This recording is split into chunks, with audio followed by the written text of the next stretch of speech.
പണവും സ്വാധീനവും പ്രശസ്തിയും ഉണ്ടെങ്കിൽ എന്തും ആകാം എന്നുള്ളൊരു മൂഢചിന്താഗതിയുണ്ട് ചില ആക്ടേഴ്സിന്. എന്നാൽ സോ കോൾഡ് ആക്ടർ എന്ന് തന്നെ വേണമെങ്കിൽ പറയാം. കാരണം കുറേ കാലമായിട്ട് മലയാളികളെ അദ്ദേഹം കല്യാണം കഴിച്ച് പറ്റിപ്പിക്കുകയായിരുന്നു. മാധ്യമം എന്തും സ്വന്തം വീട്ടിലിങ്ങനെ ഈ പറയുന്ന പോലെ ബിഗ് ബോസിലൊക്കെ കാണിക്കുന്ന പോലെ ലൈവായിട്ട് ക്യാമറ തുറന്നു വെച്ചിരിക്കുക അദ്ദേഹത്തിന്. പക്ഷേ അദ്ദേഹത്തിൻ്റെ വേർഷൻ മാത്രമേ അത് കാണിക്കത്തുള്ളൂ എന്ന് മാത്രം. അക്കൂട്ടത്തിൽ അദ്ദേഹം ഒരു നാടകം അല്ലെങ്കിൽ ഒരു പ്രകടനം അങ്ങ് നടത്തി കമ്മീഷൻ ഓഫീസിൽ പോയി കിടന്ന് കേസ് കൊടുത്തു നമ്മുടെ പാവപ്പെട്ട എലിസബത്തിനെതിരെ. പക്ഷെ പുള്ളി വിചാരിച്ചത് പൗർണമി ഈ പറയപ്പെടുന്ന സോ കോൾഡ് ഓൺലൈൻ മാധ്യമ പ്രവർത്തകർ അല്ലെങ്കിൽ എലിസബത്തിൻ്റെ സപ്പോർട്ടേഴ്സ് വാലും ചുരുട്ടി കണ്ടം വഴി ഓടുമെന്ന് വിചാരിച്ചത്. പക്ഷെ ഒന്നും നടന്നില്ല. പകരം ഇപ്പോൾ ആ തോക്കും വടിയും അദ്ദേഹത്തിന് എതിരെ കുറച്ച് ഡീപ്പസ്റ്റ് ആയിട്ടുള്ള തെളിവുകളും ഒക്കെ ആയിട്ട് അദ്ദേഹത്തിന് ഏറ്റവും അടുത്ത് നിന്ന, അദ്ദേഹത്തിൻ്റെ ഫ്ലാറ്റ് നോക്കിയിരുന്ന, അദ്ദേഹത്തിൻ്റെ വീട് നോക്കിയിരുന്ന, അദ്ദേഹത്തിൻ്റെ ഒപ്പം ഇൻ്റർവ്യൂ എടുത്ത ആൾക്കാരെല്ലാവരും അവർ ലൈവിൽ അങ്ങ് വന്ന് അവർ തന്നെ നേരിട്ട് മുഖമൊന്നും മറിച്ചിട്ടില്ല, വിത്ത് പേരുൾപ്പെടെയാണ് പറഞ്ഞിരിക്കുന്നത്, ഇൻക്ലൂഡിങ് ചെകുത്താൻ. അദ്ദേഹം പരാതി കൊടുത്ത ഒരാളുടെ പേര് ചെകുത്താനും കൂടെ ഉണ്ട്. അദ്ദേഹം കൂടെ ഇഷ്ടംപോലെ വ്യൂസും ഒക്കെ ആയിട്ട് ജനങ്ങളുടെ കട്ട സപ്പോർട്ടോടുകൂടി അവരെല്ലാം രണ്ടും കൽപ്പിച്ചിറങ്ങിയിരിക്കുകയാണ്. എന്ത് തോന്നുന്നു പൗർണമി? ഇതിൻ്റെ അന്ത്യം എന്തായിരിക്കും? അല്ല, എന്ത് തന്നെയാണെങ്കിലും ഇതിപ്പോൾ കേസ് സ്റ്റാർട്ട് ചെയ്തിട്ടുണ്ടല്ലോ, അല്ലെ കൊടുത്തിട്ടുണ്ടല്ലോ. അപ്പോൾ ഇനിയിപ്പോൾ എന്താണെങ്കിലും നിയമപരമായിട്ട് അന്വേഷണം നടക്കും. അന്വേഷണം നടക്കുമ്പോൾ രണ്ട് വശങ്ങളും അന്വേഷിക്കും. തീർച്ചയായും എലിസബത്ത് എന്ന് പറയുന്ന വ്യക്തി ന്യായം അല്ലെങ്കിൽ നീതി അർഹിക്കുന്നുണ്ട്. അപ്പം അവർ തന്നെ അതിനുള്ളൊരു വഴി വെച്ചു എന്ന് വേണം പറയാൻ. പിന്നെ ഇത് പറഞ്ഞു വരുമ്പോൾ ഒരു കാര്യം സൂചിപ്പിക്കാനുള്ളത്, മുൻപ് ഈ പറയുന്ന ആക്ടർ ഒരു ഇൻ്റർവ്യൂ തമിഴിൽ കൊടുത്തിട്ടുണ്ടായിരുന്നു. അപ്പോൾ മെയിനായിട്ട് പുള്ളി ചോദിക്കുന്ന ഒരു ചോദ്യം എന്ന് പറയുന്നത്, ഈ 1.5 വർഷമായിട്ട് എവിടെയായിരുന്നു? 1.5 വർഷത്തിന് ശേഷം ഞാൻ സന്തോഷമായിട്ടും സമാധാനമായിട്ടും ഒരു കുടുംബജീവിതം തുടങ്ങിയപ്പോൾ മനഃപൂർവ്വം അത് തകർക്കാൻ വേണ്ടി വന്നു എന്നുള്ള രീതിയിലാണല്ലോ ഈ കേസ് കൊടുത്തിരിക്കുന്നതും. അല്ലെങ്കിൽ മനഃപൂർവ്വം അപമാനിക്കുന്നു, സ്വസ്ഥത സ്വൈര്യം നശിപ്പിക്കുന്നു എന്നൊക്കെ പറഞ്ഞു. പക്ഷേ ഈ കുറച്ച് നാളുകൾക്ക് മുൻപ് ഒരു ഇൻ്റർവ്യൂ കൊടുക്കുകയും ആ ഇൻ്റർവ്യൂവിൽ ഈ പറയുന്ന എലിസബത്തിനെ മോശമായി പരാമർശിക്കുകയും ചെയ്യുന്ന ഒരു സാഹചര്യം ഉണ്ടായിരുന്നു എന്ന് പറയപ്പെടുന്നു. അപ്പോൾ അതിൻ്റെ പശ്ചാത്തലത്തിലാണ്, അല്ലെങ്കിൽ അത് കേട്ടതിന് ശേഷമാണ് എലിസബത്ത് എന്ന് പറയുന്ന വ്യക്തി വാ തുറന്ന് സംസാരിക്കാൻ തുടങ്ങിയത്. ശരിക്കും ഇങ്ങോട്ട് ചോദിച്ചു വാങ്ങിയതുപോലെ തന്നെയാണ് ശരിക. പിന്നെ ഈ പറയുന്ന കമ്മീഷൻ ഓഫീസിൽ ബൈറ്റ് എടുക്കാൻ മെയിൻ സ്ട്രീം ചാനലുകൾക്കൊപ്പം തന്നെ വളരെ കുറച്ച് ഓൺലൈൻ മീഡിയാസും ഉണ്ടായിരുന്നു ഈ പറയുന്ന ആക്ടറിന്റെ ബൈറ്റ് എടുക്കാൻ വേണ്ടി. അപ്പോൾ ആ കൂടെ നമുക്കറിയാം ഒരുപാട് ആളുകൾ, ഒപ്പം വൈഫും അതുപോലെ അഡ്വക്കേറ്റും പിന്നെ ലിവർ ഡൊണേറ്റ് ചെയ്ത ആളും ഒക്കെ ഇവരുടെ കൂടെ ഉണ്ടായിരുന്നു. പിന്നെ ഇവർ പറഞ്ഞൊരു കാര്യം, അത് ഞാൻ മുൻപ് പറയാൻ വിട്ടുപോയി. അവർ ചോദിച്ചു, അതായത് ഒരു വ്യക്തിയെ ഡിഫെയിം ചെയ്തിട്ട് അല്ലെങ്കിൽ ഒരു വ്യക്തിയെക്കുറിച്ച് പറഞ്ഞല്ലേ ഇപ്പോൾ എലിസബത്ത് കാശ് ഉണ്ടാക്കുന്നത്, യൂട്യൂബ് പൈസ കൊടുക്കുമല്ലോ, അതാണ് പ്രശ്നം. അതൊരു പ്രശ്നമാണ്. കാരണം ഇതിന് ഇത്രയും വ്യൂവേഴ്സ് ഉണ്ടാവുന്നു, എലിസബത്തിന് സപ്പോർട്ടേഴ്സ് കൂടുന്നു.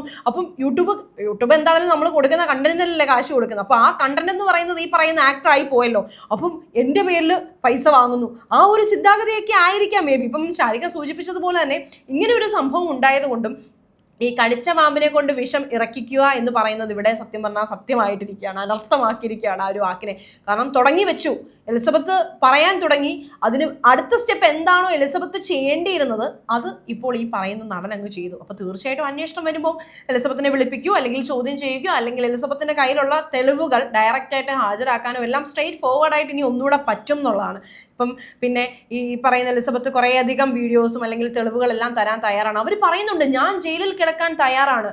ഇപ്പോൾ ഇത്രയും ദിവസമായി ഞാൻ ഈ കാര്യങ്ങൾ പറഞ്ഞിട്ട് ഒരു മാധ്യമങ്ങളും എന്നെ കോൺടാക്ട് ചെയ്തില്ല, ഒരു വ്യക്തികളും എന്നെ കോൺടാക്ട് ചെയ്തില്ല. എന്നെ സപ്പോർട്ട് ചെയ്യുന്ന കുറച്ച് യൂട്യൂബേഴ്സാണ് അല്ലെങ്കിൽ കുറച്ച് ഓൺലൈൻ മീഡിയക്കാരാണ് എന്ന് അവർ തുറന്നു പറയുന്നു. ഈ നാട്ടിലെ വ്യവസ്ഥ ഇങ്ങനെയാണെന്നുണ്ടെങ്കിൽ ഞാൻ തയ്യാറാണ്. എനിക്ക് ആകെ ഉണ്ടായിരുന്ന 50% പ്രതീക്ഷയാണ്, ആ പ്രതീക്ഷയും എനിക്ക് ഇല്ലാതായി. അതെ, ഞാൻ ഇനി പോയി ജയിലിൽ കിടക്കാം. അതെ അതെ, എലിസബത്ത് ഒരു പക്ഷേ ഒരു ചിന്തിച്ചതും ഒരു പക്ഷേ ആഗ്രഹിക്കുന്നു ഈ ലെവലിലേക്ക് എത്തിക്കാൻ വേണ്ടിയിട്ടായിരിക്കും. അങ്ങനെയെങ്കിലും അതായത് ഒരു കേസ്, ഈ പറയപ്പെടുന്ന നടൻ കേസുമായിട്ട് മുന്നോട്ട് പോവുകയും അതിൻ്റെ തുടരന്വേഷണത്തിന് പോലീസ് ഇറങ്ങിയും അങ്ങനെ എലിസബത്തിനെ പിടിച്ചുകൊണ്ട് പോയെങ്കിലും ക്വസ്റ്റ്യൻ ചെയ്ത് സത്യാവസ്ഥകൾ പുറത്ത് എത്തിക്കട്ടെ എന്നുള്ള ഒരു നിസ്സഹായ അവസ്ഥയുണ്ടല്ലോ, ഒന്നും ചെയ്യാൻ പറ്റാത്ത ഒരു ഹെൽപ്ലെസ്നെസ്.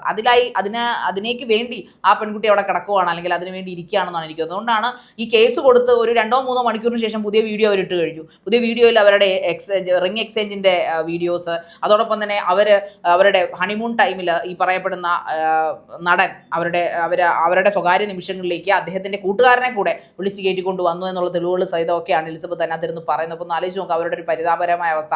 അതിലും വലിയ ഏറ്റവും വലിയ അത്ഭുതം നടന്നിരിക്കുന്നതെന്ന് പറഞ്ഞു കഴിഞ്ഞാൽ ഈ പരാതി കൊടുത്തതിന് ശേഷം ഈ പറയപ്പെടുന്ന നടൻ്റെ സഹായിയായി നിന്നിരുന്നൊരു വ്യക്തിയാണ് ഇപ്പോൾ ഈ പ്രശ്നങ്ങളുമായിട്ട് പുതിയ ചാനലിലൂടെ ഇരുന്ന് പറയുന്നത്. ഈ പറയപ്പെടുന്ന നടന് കയ്യിൽ തോക്കുണ്ടെന്ന് പറയുന്നത് വളരെ സത്യമാണ്. അദ്ദേഹം അത് കണ്ടിട്ടുണ്ട്. അതോടൊപ്പം തന്നെ കുടിയനാണെന്നാണ് ഈ പറയപ്പെടുന്ന അദ്ദേഹത്തിന്റെ കൂട്ടുകാരൻ ആരോപിക്കുന്നത്. അതായത് ഒരു ദിവസം 30 കുപ്പി ബിയറൊക്കെയാണ് കഴിക്കുന്നത്. ഇദ്ദേഹമാണ് മേടിച്ചുകൊണ്ട് കൊടുത്തത്. ഇദ്ദേഹം കഴിച്ചിട്ടില്ലെന്ന് പറയുന്നില്ല. ഇദ്ദേഹം ഈ പറയപ്പെടുന്ന ആള്, അതായത് ഈ പറയുന്ന നടന്റെ കൂട്ടത്തിൽ നിന്ന് സഹായിയായിരുന്ന വ്യക്തി ഒരു എഴുത്തുകാരനാണ്. അദ്ദേഹത്തിന് ഒരു പടമൊക്കെ ചെയ്യണമായിരുന്നു. അതിന് വേണ്ടിയിട്ടാണ് ഈ പറയുന്ന സോക്കോൾഡ് ആക്ടറിന്റെ കൂടെ നിന്നിരുന്നത്. പക്ഷേ സോക്കോൾഡ് ആക്ടർ അദ്ദേഹം വിചാരിച്ച പോലെ നന്മപരമൊന്നും അല്ലെന്ന് തിരിച്ചറിഞ്ഞപ്പോഴാണ് അദ്ദേഹം ആ പണി നിർത്തി അവിടെ ഇങ്ങോട്ട് പോകുന്നത്. കാരണം എലിസബത്തിനെ പറ്റി പല കാര്യങ്ങളും റിവീൽ അതെ, ഒരു വട്ട് കേസ് ഭാര്യയെ പറ്റി അന്ന് എലിസബത്ത് അദ്ദേഹത്തിന്റെ ഭാര്യയായിരുന്നു. ആ സമയത്താണ് സ്വന്തം ഭാര്യയെ കുറിച്ച് ഈ വൃത്തികേടുകൾ മുഴുവനും സഹായിയായിട്ട് നിൽക്കുന്ന, സംസാരിക്കാൻ സമ്മതിക്കുന്നില്ല, കൂടെ വരുമ്പോൾ മാറ്റിക്കൊണ്ട് പോകുന്നു. അതോടൊപ്പം തന്നെ ഈ കൂട്ടുകാരൻ വെളിപ്പെടുത്തും. കൂട്ടുകാരനായിട്ടാണ് ഈ പറയപ്പെടുന്ന സോക്കോൾഡ് ആക്ടർ എല്ലായിടത്തും ചെന്ന് പരിചയപ്പെടുത്തിയിരുന്നത്. സ്വന്തം ഫ്ലാറ്റ് വരെ ഇദ്ദേഹത്തെ ഏൽപ്പിച്ചിട്ട് പോയിട്ടുണ്ട്. എനിക്കൊരു പ്രോഗ്രാമിന് പോകണം, നീ ഇതൊന്ന് നോക്കിക്കോണം എന്ന് പറഞ്ഞ് ഏൽപ്പിച്ചിട്ട് പോയിട്ടുണ്ട്. അപ്പോൾ ഈ പറയപ്പെടുന്ന കൂട്ടുകാരൻ പറയുന്നത് നിങ്ങൾക്ക് എന്നെ കാണാം, അദ്ദേഹത്തിന്റെ മുൻകാല ഈ ബർത്ത്ഡേ സെലിബ്രേഷനും ഓണാഘോഷങ്ങളിലും ഒക്കെ സൈഡിൽ എവിടെയെങ്കിലും ഞാൻ നിൽപ്പുണ്ടായിരിക്കും, നിങ്ങൾക്ക് പരിശോധിച്ചാൽ അറിയാം, അല്ലെങ്കിൽ നിങ്ങൾക്ക് എലിസബത്തിനോട് ചെന്ന് ചോദിക്കാം, കാരണം എലിസബത്തിന് അറിയാം ഇദ്ദേഹത്തെ. സോ ഈ പറയപ്പെടുന്ന കയ്യിൽ തോക്ക് വെച്ച് ഭീഷണിപ്പെടുത്തുന്ന ഒരു സ്വഭാവം ഇദ്ദേഹത്തിന് ഉള്ളതാണ്. അദ്ദേഹത്തിന് പിന്നെ 250 കോടി എന്ന് പറയുന്ന കാര്യത്തിൽ അദ്ദേഹത്തിന് വലിയ വിശ്വാസമൊന്നുമില്ല. കാരണം പലപ്പോഴും ATM കാർഡ് കള്ള് മേടിക്കാൻ വേണ്ടി ATM കാർഡ് ഈ പറയപ്പെടുന്ന ലിതേഷിന്റെ കയ്യിലാണ് കൊടുത്തുവിടുന്നത്. സോ ഈ കൂട്ടുകാരനാണ് ബിവറേജസിൽ ചെന്ന് ഈ സംഭവങ്ങളെല്ലാം വാങ്ങിക്കുന്നത്. അപ്പോഴൊക്കെ ഇദ്ദേഹം ആദ്യമൊക്കെ വിചാരിച്ചിരുന്നത് സ്വന്തം കൈ അത്രയും പൈസ ഉള്ളതുകൊണ്ടല്ലോ ഇത്രയും കൂടിയ മദ്യങ്ങളൊക്കെ കഴിക്കുന്നതെന്നാണ് വിചാരിച്ചിരുന്നത്. പക്ഷെ പിന്നീടൊരു സംശയം തോന്നി. ഈ ചാരിറ്റിയുടെ പേരിൽ വരുന്ന അക്കൗണ്ടിൽ നിന്നാണ് ഇദ്ദേഹം മേടിച്ച് ഈ പറയുന്നത് ഇദ്ദേഹത്തിന്റെ അന്നുള്ള കാര്യങ്ങളും ഇദ്ദേഹത്തിന്റെ ഈ ദൈനംദിന ജീവിതത്തിലെ ചെലവുകളും എല്ലാം വഹിക്കുന്നതെന്ന് പിന്നീട് അദ്ദേഹത്തിന് ബോധ്യപ്പെട്ടെന്നാണ് അദ്ദേഹം പറയുന്നത്. അത് വേറൊന്നും കൊണ്ടല്ല, ഒരാൾക്ക് അദ്ദേഹം ഒരു എക്സാമ്പിളും പറയുന്നുണ്ട്. ഈ കൂട്ടുകാരൻ ഈ പറയുന്ന ഒരാൾക്ക് ഒരു 100 രൂപ നമ്മൾ കൊടുക്കണമെങ്കിൽ ഒരുപാട് കണ്ടീഷൻസ് ആണ്. വെറുതെ ആരും ഇതൊരു 100 രൂപ ഒരാൾ കൊടുക്കില്ല. അക്കൂട്ടത്തിലാണ് ഈ വ്യത്യസ്തനായ നടൻ ആക്ടർ 4000 രൂപ അല്ലെങ്കിൽ 5000 രൂപയ്ക്ക് ആൾക്കാർക്ക് കൊടുത്തു കഴിഞ്ഞാൽ ചെയ്യുന്ന കാര്യം ഇത് അപ്പം തന്നെ മീഡിയയുടെ മുമ്പിൽ വെച്ച് കൊടുക്കത്തുള്ളൂ. എപ്പോഴും ക്യാമറ ഓണാക്കിയുള്ള പരിപാടിയുള്ളൂ ഈ ആക്ടറിന്. അതിനുശേഷം ആ കൊടുത്ത ആൾ പോയി കഴിയുമ്പോൾ എടാ അയാളുടെ അമ്മയ്ക്ക് ഇത്രയും പൈസ ആവശ്യമുണ്ടോ എന്ന് നീ ഒന്ന് അന്വേഷിക്കണം, അന്വേഷിച്ചതിന് ശേഷം അതിൻ്റെ മരുന്നിൻ്റെ ലിസ്റ്റ് എടുക്കണം, പോയി നീതി മെഡിക്കൽ സ്റ്റോറിൽ നീ അതിൻ്റെ മരുന്നിൻ്റെ ലിസ്റ്റ് എടുക്കുക എന്നുള്ള കുനിഷ്ഠ കാര്യങ്ങളെല്ലാം അത്രയും ക്രൂക്കറായിട്ടുള്ള, അത്രയും പിശുക്കനായിട്ടുള്ള, അത്രയും കൈൻഡ്ലെസ് ഹാർട്ടായിട്ടുള്ള ഒരു മനുഷ്യനാണെന്നാണ് ഈ കൂട്ടുകാരൻ സാക്ഷ്യം പറയുന്നത്. വേറൊന്നുമല്ല, അന്നാണ് അദ്ദേഹം തിരിച്ചറിഞ്ഞത് ഈ പറയപ്പെടുന്ന നന്മമരമേ അല്ല ഈ പറയുന്ന സോക്കോൾഡ് ആക്ടർ. അദ്ദേഹം അതിക്രൂരനായ അതികണ്ണിങ് ആയിട്ടുള്ള വ്യക്തിയാണ്. ഈ പറയുന്ന എലിസബത്തിനോട് പലവട്ടം പറഞ്ഞല്ലോ, നീ വരൂ, നിനക്ക് ഞാൻ 250 കോടി എഴുതിത്തരാം, അല്ലെങ്കിൽ നിനക്ക് സ്വത്ത് തരാം, മറ്റു തരാം. ഇത് ഒരുപാട് പെണ്ണുങ്ങളോട് ഈ പറയപ്പെടുന്ന ആക്ടർ പറഞ്ഞിട്ടുണ്ടെന്നാണ് കൂട്ടുകാരൻ ആരോപിക്കുന്നത്. അതോടൊപ്പം തന്നെ തോക്കിന്റെ കേസ്, ലൈസൻസ് ഇല്ലാത്ത തോക്കാണ്. ഈ തോക്ക് വെച്ച് ഈ പറയപ്പെടുന്ന ഇന്റർവ്യൂ ഒക്കെ എടുക്കാൻ വരുന്ന ആൾക്കാരുടെ മുമ്പിൽ താഴെ ഒരു കുപ്പിയൊക്കെ വെച്ച് അതിലേക്ക് വെടിവെക്കുന്ന ഒരു സ്വഭാവമൊക്കെ ഈ പറയപ്പെടുന്ന നടനുണ്ട്. അതായത് ഒരു ഭീഷണി, ഞാനൊരു ഡോൺ ആണ്, അല്ലെങ്കിൽ എന്നെ എതിർത്ത് കഴിഞ്ഞാൽ നിങ്ങൾക്ക് പ്രശ്നമാണ് എന്നൊരു ഭീതി പരത്തുക എന്നൊരു സ്വഭാവം അയാൾ കൊണ്ടെന്ന് തന്നെയാണ് ഈ കൂട്ടുകാരനും പറയുന്നത്. അതെ അതെ, തീർച്ചയായും. ഇപ്പം എലിസബത്തിനെ സംബന്ധിച്ചിടത്തോളം, അല്ലെങ്കിൽ എലിസബത്ത് പറയുന്ന കാര്യങ്ങളെ സംബന്ധിച്ചിടത്തോളം, എലിസബത്തിന്റെ ധൈര്യം സമ്മതിച്ചു കൊടുക്കാതിരിക്കാൻ പറ്റില്ല. പുള്ളിക്കാരി എത്രയൊക്കെ അനുഭവിച്ചാലും ഇപ്പോൾ അവർക്കുണ്ടാവുന്ന അല്ലെങ്കിൽ അവർക്കുള്ള ഒരു ധൈര്യം വേറെ ആർക്കും ഇപ്പോൾ ഇല്ല. എന്ത് തന്നെയായാലും ഇനി എത്രയൊക്കെ കേസിന് പുറകെ പോയാലും അവർ ധീരയായ ഒരു വനിത തന്നെയാണ്. അവരുടെ ജീവിതത്തിന് വേണ്ടി, അവരുടെ മുന്നോട്ടുള്ള ലൈഫിന് വേണ്ടി അവർ നിലകൊള്ളും എന്നുള്ളത് സംശയമില്ല. പക്ഷേ ഇപ്പോൾ പറയാനുള്ളത്, അവർ ഇത്രയും നാളും ഇത്രയും വീഡിയോസ് ഇട്ടു. ഈ പറയുന്ന വീഡിയോസിന് എഗെയിൻസ്റ്റ് ആയിട്ട് ഈ പറയുന്ന സോക്കോൾഡ് നടൻ അല്ലെങ്കിൽ അതുമായിട്ട് ബന്ധപ്പെട്ട് നിൽക്കുന്ന ആളുകളല്ലാതെ മറ്റൊരാൾ പോലും രംഗത്തേക്ക് വന്നിട്ടില്ല. പക്ഷേ എലിസബത്തിനെ സപ്പോർട്ട് ചെയ്തുകൊണ്ട് എലിസബത്ത് പറയുന്ന കാര്യങ്ങൾ സത്യമാണെന്ന് പ്രൂവ് ചെയ്യാൻ വേണ്ടി ഒരുപാട് പേര്, എലിസബത്ത് സ്പെഷ്യലായിട്ട് ഇൻവൈറ്റ് ചെയ്തിട്ടോ ഇൻവിറ്റേഷൻ ലെറ്റർ കൊടുത്തിട്ടോ ഒന്നും അല്ല ഇവരാരും വന്നത്. അവർ മുന്നോട്ട് ധൈര്യമായിട്ട്, അതായത് അവർ പറയുന്നുണ്ട് ഇനിയെങ്കിലും ഇത് പറഞ്ഞില്ലെങ്കിൽ എങ്ങനെയാണ്, എലിസബത്ത് പറയുന്ന എല്ലാ കാര്യങ്ങളും സത്യമാണ് എന്ന് പ്രൂവ് ചെയ്യുന്ന വിധം ഉള്ള സപ്പോർട്ടാണ് അവർ കൊടുക്കുന്നത്. കാരണം ഈ പറയുന്ന തോക്കിനെ പറ്റി, അത് ഒന്നല്ല 2 തോക്ക്, ഒരു തോക്ക് നോർമൽ എയർ ഗണ്ണും അതല്ലാതുള്ളത് ഒറിജിനൽ ലൈസൻസ് ഇല്ല എന്ന് പറയുന്നു. ഒറിജിനൽ തോക്കാണ്. അപ്പോൾ അതുകൂടാതെ ഈ ഒരു പ്രമുഖ ഓൺലൈൻ മാധ്യമത്തിന്റെ ഹോം ടൂർ വീഡിയോയിൽ അത് നോക്കിയാൽ നിങ്ങൾക്ക് കാണാം, ആ വീടിന്റെ ഒരു വാതിൽ തുറക്കുന്നില്ല. അതെന്തുകൊണ്ടാണ്? അതിനകത്ത് കൂടുതലല്ല 2 സ്ത്രീകൾ ആ വാതിലിനുള്ളിൽ അല്ല ആ റൂമിനുള്ളിൽ ഉണ്ടായിരുന്നു എന്ന് വരെ ഒരാൾ വന്ന് ഓപ്പൺ ആയിട്ട് പറയുകയാണ് പബ്ലിക്കിന് മുന്നിൽ. അപ്പോൾ ഇത് സത്യമല്ല എന്നുണ്ടെങ്കിൽ ഇതിന് പിന്നാലെ വരുന്ന കോൺസിക്വൻസസ് അറിയുന്ന ബോധമുള്ള ഒരു വ്യക്തി തന്നെയാണ് ഇയാൾ. അപ്പോൾ ഈ കാര്യങ്ങൾ തുറന്നു പറഞ്ഞിട്ടുണ്ടെങ്കിൽ അത് സത്യമായതുകൊണ്ടല്ലേ.